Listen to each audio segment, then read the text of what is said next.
Oldu bilen ma filmni ko'ring. Bir necha ming odam bor zalda sahnaga chiqiblam avval bir tal tamakini tutashtirdi. Uning bu harekati pastda o'ltirgan nurg'un kishilarning g'azabini qo'zg'adi. Shuning bilan bu kishi hamma odamni hayron qoldiradigan tövendeki bir bo'lak so'zni qilishga boshladi. Nima ish bo'ldi ko'pchilik? Sizlar hammanglar tamak cheksiz ziyonliq, tamak cheksa odam o'pkira ko'p zaharlanib o'ladi deb qaramsizlar? Men sizlarga bir ishni so'zlab beray. Amaliyotda har yili diabet kasali sababli o'lib ketadigan odamning soni tamak chekish sababli o'lib ketadigan odamning 3 yassiga barobar keldi. Agar men qo'limga tatliq shokoladdan birini yegan bo'lsam, hech qaysinglarning fikri chiqmagan bo'ladi deyman. Siz o'pkirakni keltirib chiqadigan asosiy omilning nimaligini bilamsiz? Asosiy omil rostida tamakmi? Yo'q, u dal sizning geningiz. Ba'zi odamlar bir umr tamak chekib turibmi, 100 yoshdan ortiq umr ko'rdi.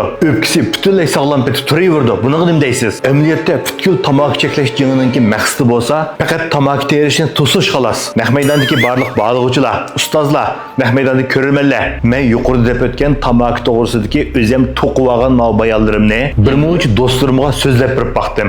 Orasida 5 ishinib qoldi. Orasidan ikkisi rasmiy tamak chekishni boshladi tehi. Oxirdagi yakunim so'z deganda gap so'zlarimiz ochiq, sansfir aralashgan ham logikali qilib chiqsa, xato ko'z qarash bo'lsa-mu, boshqalarni tamoman qoyil qilib bo'ldi. Bu film tugidi. Lekin ma odamning so'zi meni ajoyib cho'nqur o'yga sep qo'ydi. Sizni cho'nqur o'yga sep qo'ydi deyman. Siz kunlik turmushimizda anglamoqqa to'g'ridek anglanadigan, lekin amaliyotda xato bo'lgan ko'z qarashlardan yana qandig'ini bilasiz. Men aytib yurak berayotgan ekan, inkas rayonida o'rtoqlashaylik.